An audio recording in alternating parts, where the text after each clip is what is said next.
Welcome to the Earn More, Stress Less podcast with me, Caro Sison. This podcast is for self-employed business owners just like you, who really want to grow their business and become successful and profitable, but without all the stress and hassle.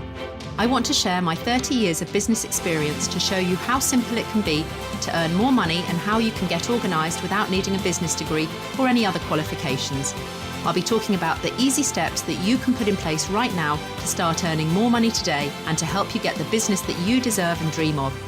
Without further ado, let's get started. This week's podcast is sponsored by Pocket PA, helping self-employed business owners to get organised, understand their finances and do their accounts all in one place using a powerful online tool. If you're serious about making a profit and having a successful business, then using a simple digital web app like Pocket PA is the best way to grow and scale your business. Visit pocketpa.com for more details and start managing your money like a pro today.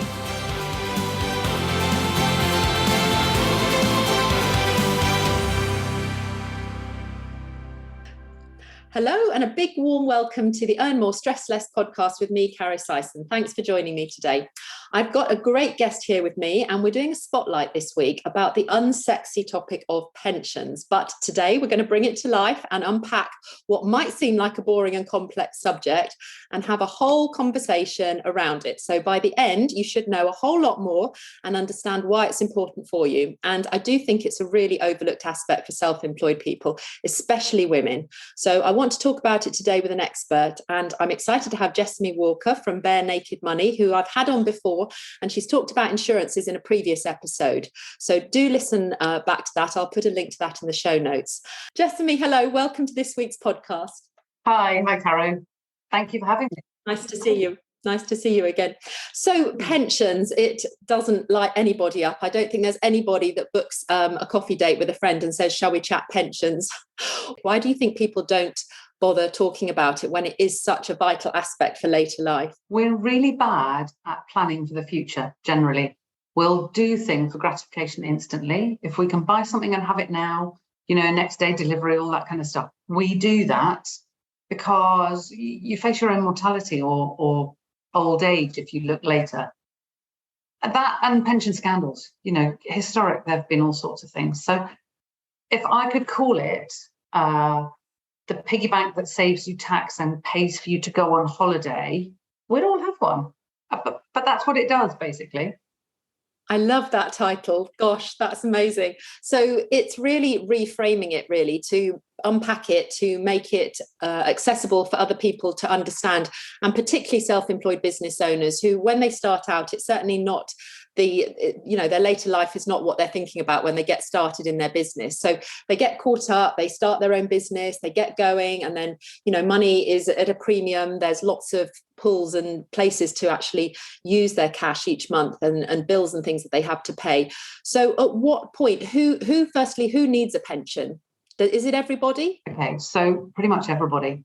So there is the basic state pension, which is a stunning £9,500 a year, provided you have a full pension record. So you've got to contributed to national insurance for used to be 45 years. So you full state pension record is, which as a self-employed person you pay national insurance stamp as you go through. So you do that, but it'll basically pay the bills and let you exist. But so many women take time out in addition to that because of having a family or those sorts of things. So they're unlikely. No, that's okay though. Does that matter? No, you get credit for having a family. So those years that you have children of an early age, you get credit to your national insurance contributions for that. But the trouble is that it doesn't become important and relevant to us until you get to 40 something and you think, I haven't got long of my working life left. Shit, panic, But actually so they've tried to combat the fact that there is only the state pension by bringing in auto-enrollment in the workplace pension. I don't see the adverts with the dinosaur that rocks around in the blue outfit. So if you're employed, it's done for you. You have to do it. Unless you consciously say, I don't want to, it's done automatically for you. So self-employed people, again, slide under the radar with that benefit thing that's available. So we have to look after ourselves. Yeah, so when money is tight at the end of the month, or we've already got it allocated for maybe some extra learning or a new bit of equipment, or, you know, things for the kids, or that holiday that you've got your eye on, it's not on your radar to think, gosh, I need to be saving. It's not even for that rainy day. It's for literally looking after yourself when you finish working. And is it 9,500, did you say, as a state pension? That is just, who could live off 9,500? It's £790 a month. £790. Gosh. But that's not even £200 a week. Bills. No. Council tax, bills, rent and or mortgage, depending on what you've got rid of, electricity bill. That's it. Job done. That's startling. Food of an existing variety rather than, oh, yay, I'll have that really nice wine and those, I don't know, takeaway on a Friday. Doesn't include that, doesn't allow for that kind of stuff.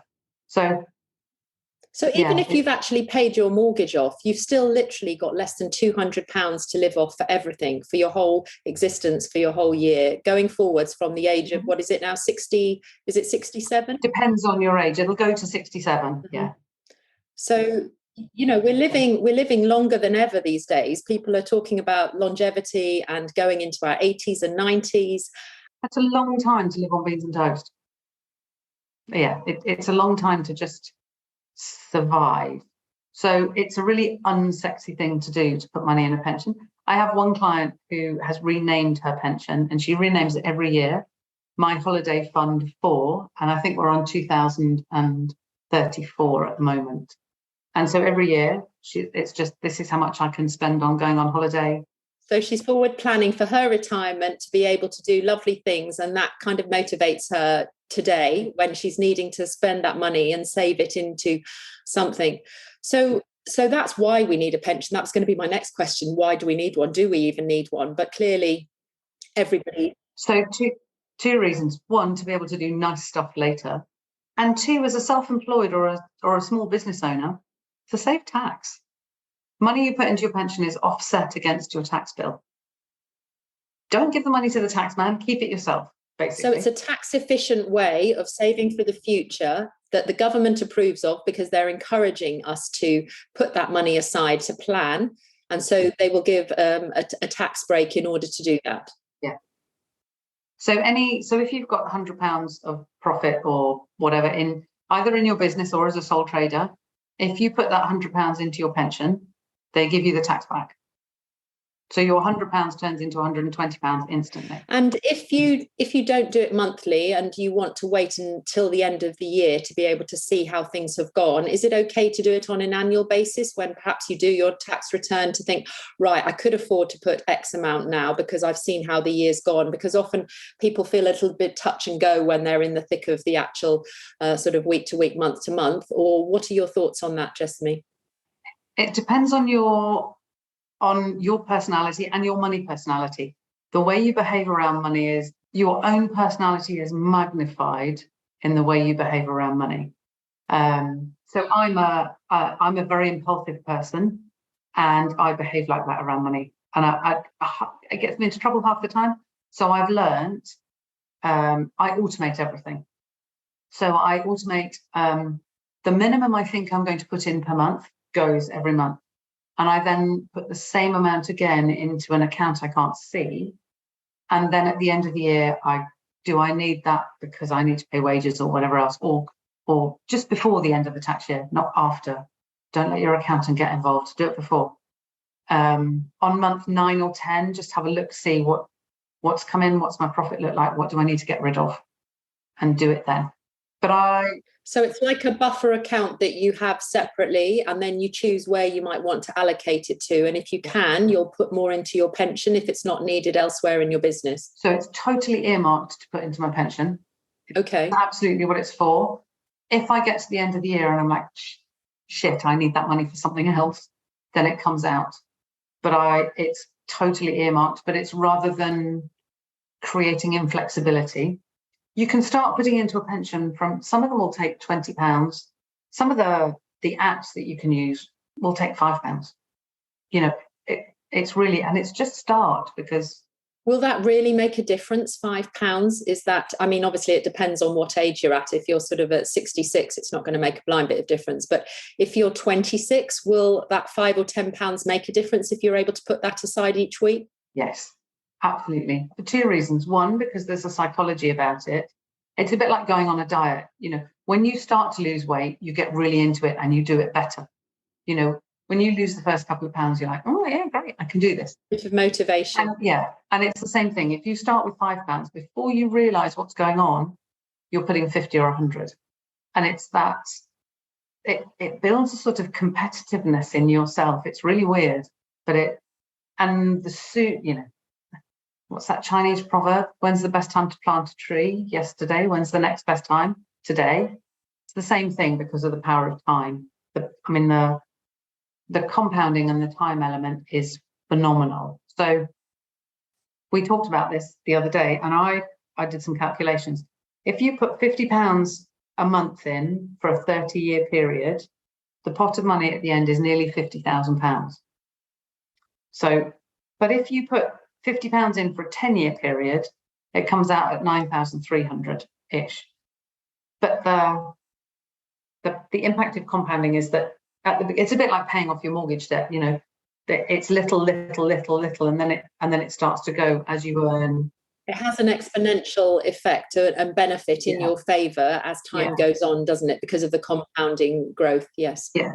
So if you did it for 10 years and you end up with 9,300, you kind of assume that for 30 years I'm going to end up with 30,000.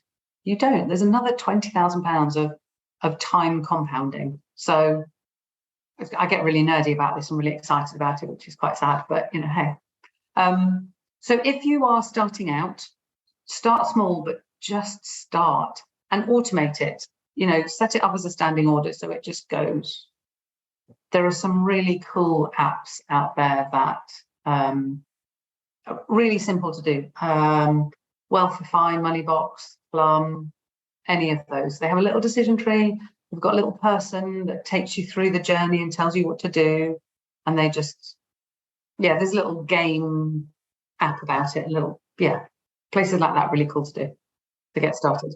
And where is that money going? When you say it goes into a pension, what are they doing with that money? Or does it depend on where you're investing it in? Is it at risk at all? Or does it give any projections as to the growth? Or what's the safety of that money that you're putting into this chosen app or whatever it is you decide to invest in? Okay, so it depends. There's a whole questionnaire at the beginning that you'll go through. If you are young and you have time, you can be far riskier than not. What do you call young? Could you just clarify young, Jessamy? Because we're of a certain age now. 50. So you know, so long as you've got a 10, 15 time horizon to when you want the money out, perfect. I think because you're saying that might make people think if they're in their 20s, they don't need to start yet. But that's not the thought process, is it? Because they could have a much, much better and more exciting retirement if they are able to get going. So if they are living the high life in their 20s and they want to continue doing that, it's even more imperative that they do start in their 20s. So I made my stepson at 18. You can have one from 18 onwards. I made him put £20 a month into I can't even remember what it was, a stakeholder somewhere. And he went, pensions, what do I want to do that for? And pulled all the faces at me. And I went, because this pot, and I ticked it so it increased with inflation each year. So he now pays about 100 and something because of the inflation tick up each year for the 10, 12 years he's been doing. His pension pot at the end of it will be £1.6 million. Wow.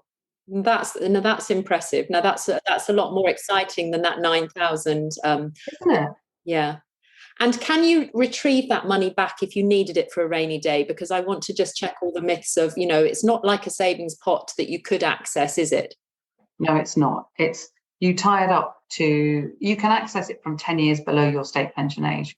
So that's currently 55. For me, it'll be 57. However old you are, if you think that you can have it from 60 onwards.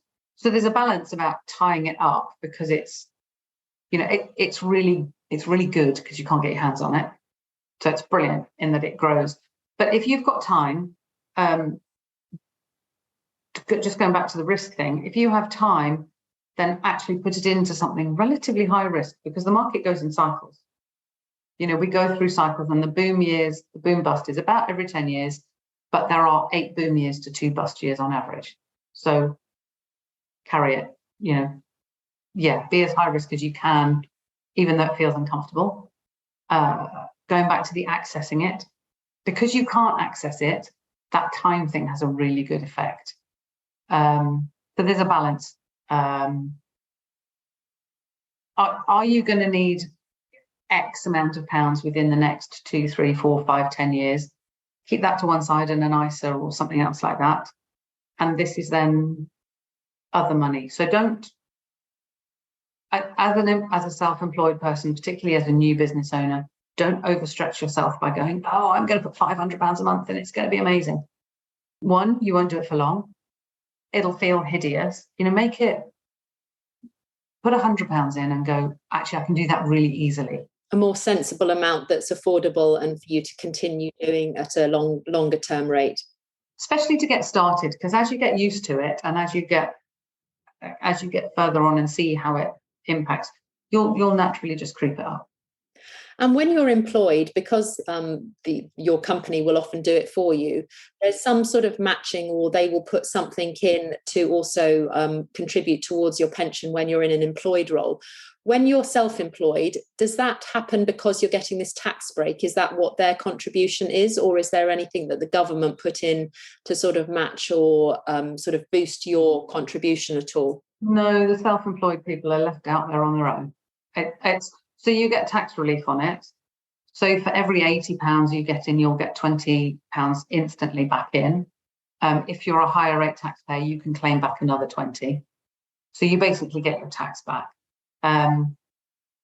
No, there's no matching from an employer. So that's the government sort of thinking that they're giving you tax relief. They're feeling that they're contributing in that way to boost your pension.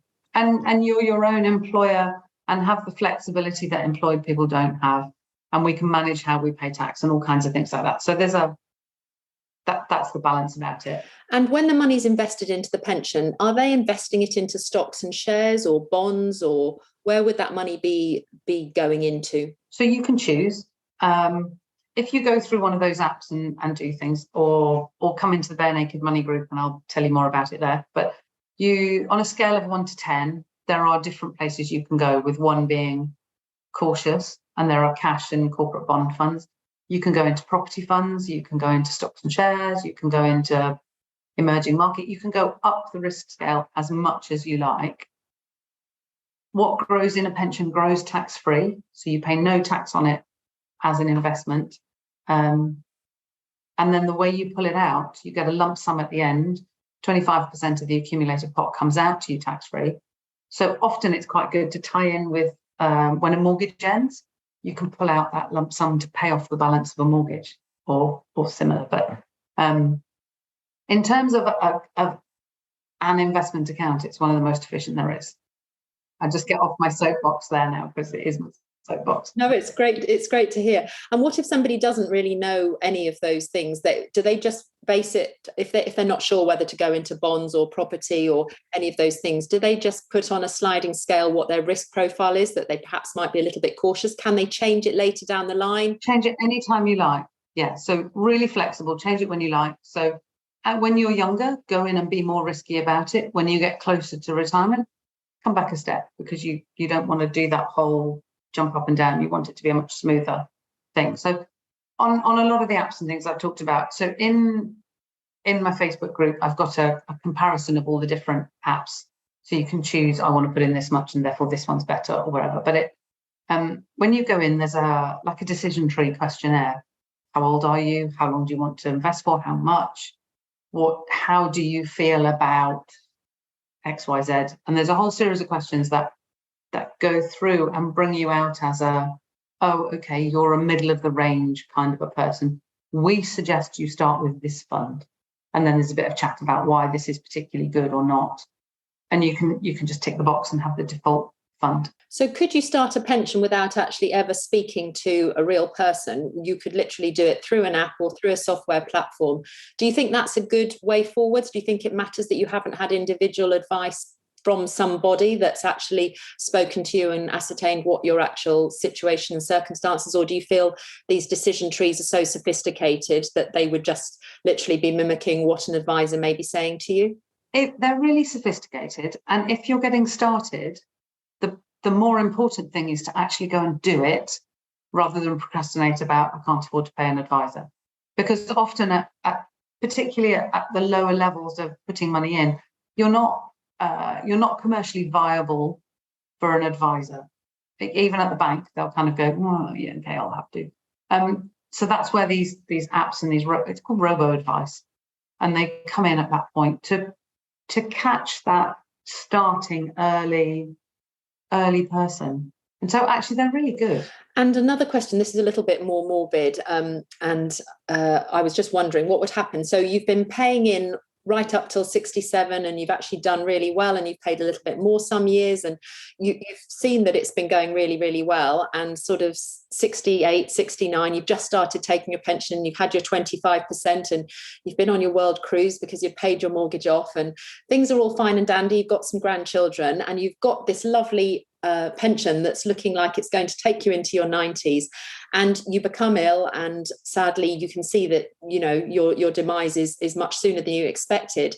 What happens to all of that money that was going to be paid out in this pension to you? Are you shortchanged? Does it stop? Does it get paid somewhere else, or what happens? It depends how you've taken it, but in the most case, no, it's an account in your name with all your other assets. The beauty of it is that it's actually inheritance tax free.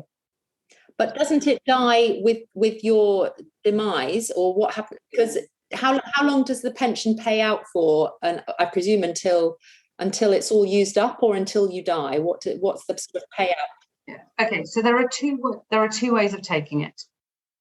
Historically, you did what they bought an annuity. You took the 25% out, and then you went to the pension company and you went, how much can I have each year based on these terms?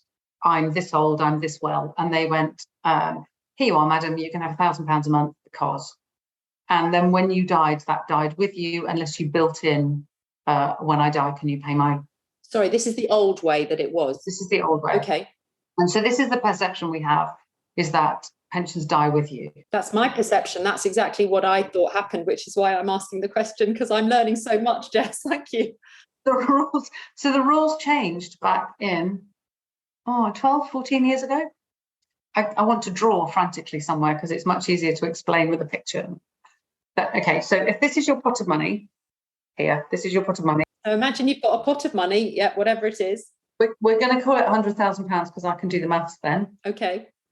25,000 comes out straight away, so it becomes this big, and there's 75,000 left. So this is the new way. This is how it's gone forward. This is historically.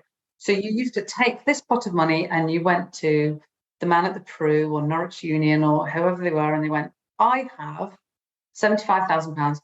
I'm going to live on average until I'm 85. How much will you give me per month? And they went, your age, your sex, your medical history. Here you are, madam. You can have this much. And you went, thank you very much. And you spent it as much as you possibly could. What happens now is that you have the same pot of money. You can take out the 25%. This now sits like an investment account, and you just basically take the interest off the top, or you can have the whole lot out. You pay tax on this part remaining, so it becomes income, and you pay income tax on it. So your 75,000 would happily generate £4,000 or £5,000 a year with very little tax on it, and your 75 would remain at around that level. If you take a bit more out, then you start to erode that pot of money. But that's okay, because what you want to do is slide into your grave waving the last £20 note at the undertaker as you go. And if you've still got, say, 70,000 of it left, does that go into your estate, or it evaporates? No, it sits alongside your estate. So you complete what they call an expression of wish, or a beneficiaries form. You nominate someone. So you can just say, drop into my estate to be distributed with my will, Or you can say, actually, Caro, I want to leave it to her. And you put your name on it. And it comes out to you ahead of probate, ahead of everything else.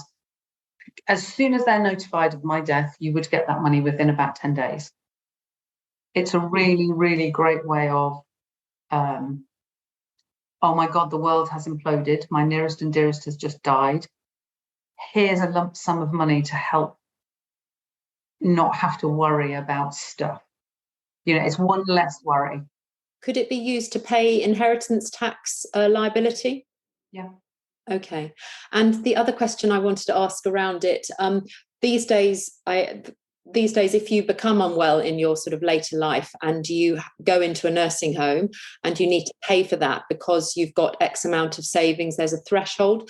Does that pot of money that you've got in your pension be considered for that, or is that external and outside? It's excluded. It's excluded. Yeah. So that's very important for a lot of people, particularly when the threshold, I think that last year they were talking about having a threshold of 86,000, weren't they? And I didn't know if that would include your pension pot or not, but you're saying it doesn't. No, it doesn't. Your pension sits outside bankruptcy and all sorts of things, because it's aimed to, the theory behind it is that it pays for you in later life so you don't become a burden on the government and you don't claim benefits and you don't become a problem to the welfare state. So it is protected in so many ways to stop you being a pain in the neck to the government, basically. But if you had arranged for example, for it to pay you £1,000 a month for you to live off, etc., would that be seen as income that might be taken into account potentially for your nursing home days? Yeah. Okay. Depends on how you've set it up and what you've done, but yes. Not that £1,000 would go very far these days towards a nursing home. When I hear how much they cost per week and per month, it's like crazy. Yeah, don't. It's cheaper to go on a cruise for the rest of your life. Don't. Yeah. That's mad, isn't it? And better service, I think. Yeah. So I'm going to put a link to your Facebook group, Jessamy, because I think having an appraisal of all those different apps would be a really valuable place for people to start. So is that what you recommend? You're suggesting that it's not worth people engaging a financial advisor just to talk about pensions because it can be done so beautifully on these different software tools? It's really simple to do on the software tool, particularly if you're just starting.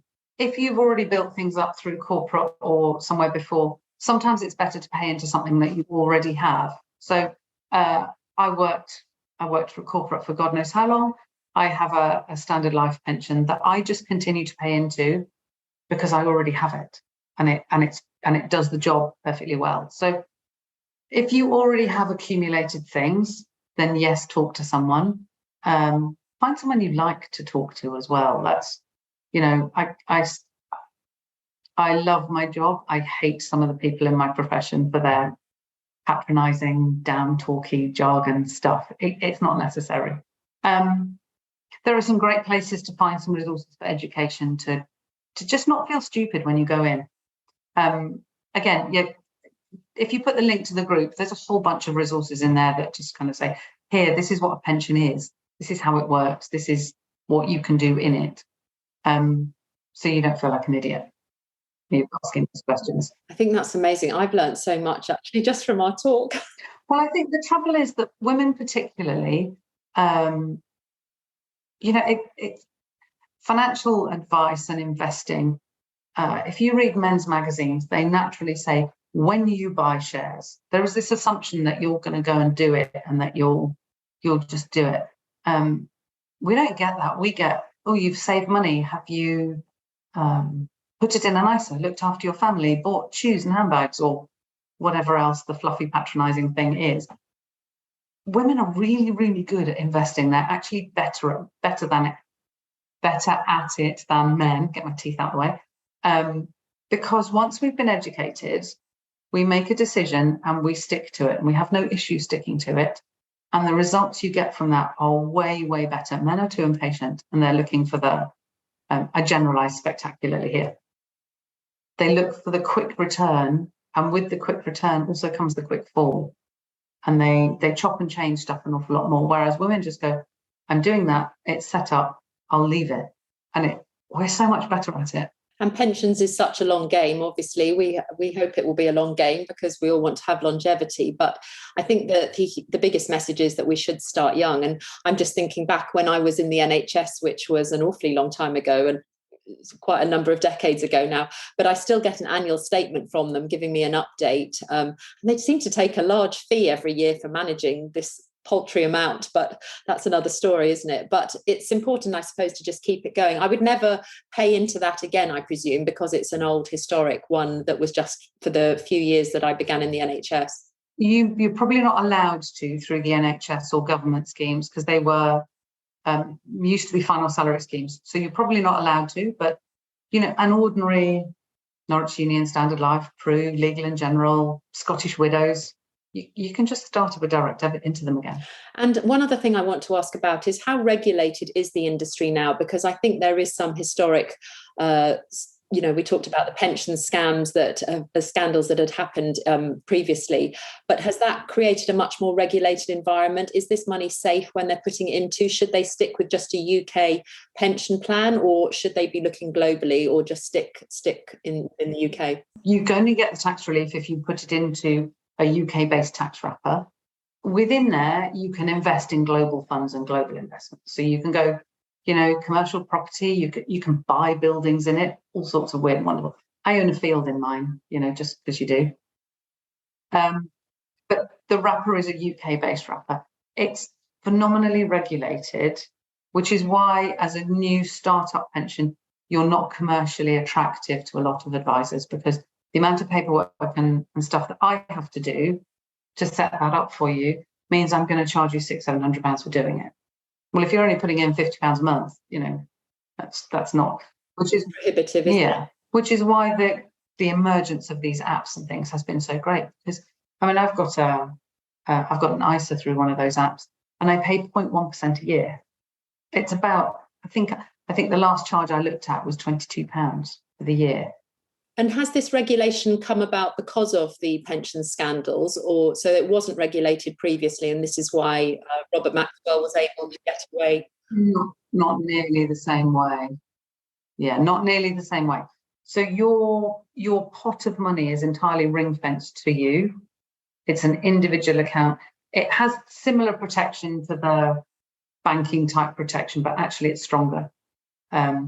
And the chances of you losing all of the money in your pension would mean that every single company, probably in the globe, would have to implode at the same time. We have way more pressing things to worry about if that's what's going on. Okay. So I think just to recap, the things that I've taken away definitely for today is to start as early as possible, to put in as much as is affordable, and don't get sort of over ambitious about thinking that it's the be all and end all. It's about affordability. So it is possible to cut back a little bit at leaner times, perhaps if you're going through your business, but just the main message is just to get started. And also to perhaps put your risk profile up higher when you're younger, because you can afford, you've got the luxury of time. So you can choose to be a bit riskier when you get started, maybe, I don't know, an 8 and a 9 or whatever it is on your scale. But as you get closer to your retirement age, it's important to, have an eye on where it is and to perhaps be a bit more cautious. And the upside is that you have it as a tax-free amount that you can put into it, because the government will give you tax relief. So it's a beneficial thing to invest in. Is that correct? Yeah, all of that. And actually, it's, think of it, don't think of it as, it's my pension, because that's such a negative. Think of it as, I'm saving to go, I don't know, on that world cruise, whatever it is, around the world. I mean, this client of mine has, so in her 2037 holiday, she's going across Route 66. So she's changed the picture on the front of her pension account to a pair of cowboy boots. I love that. But it just makes it... I think it connects you to what you're doing. It connects you to what you're doing now, to know that it's going to really look after you, and you're going to actually have such a great time to look forward to. And it's through that small, regular, those mundane habits that don't seem very exciting, but I always say the magic is in the mundane. So it's about making those adjustments today when you don't notice them very much, and the rewards will really come, and you'll have a great time, because, as I say, 9,000, nearly 10,000 is absolutely zippo to live off when they're talking about energy bills being 4,000 or 5,000 of that. It's also the other thing that I believe will happen to the state pension is that it will, at the moment, it increases with inflation each year. But because there is this workplace pension coming in to carry the weight of that, I think this will flatline. And so inflation will keep going up, but the value of what you can buy from your state pension will start to stagnate. So in actual practical terms, it'll start going backwards. It'll sit at the 9.5, for example, or 10. But inflation and the cost of things will keep going up, but you'll still only get that. So you have to fill the gap yourself. I think I followed that.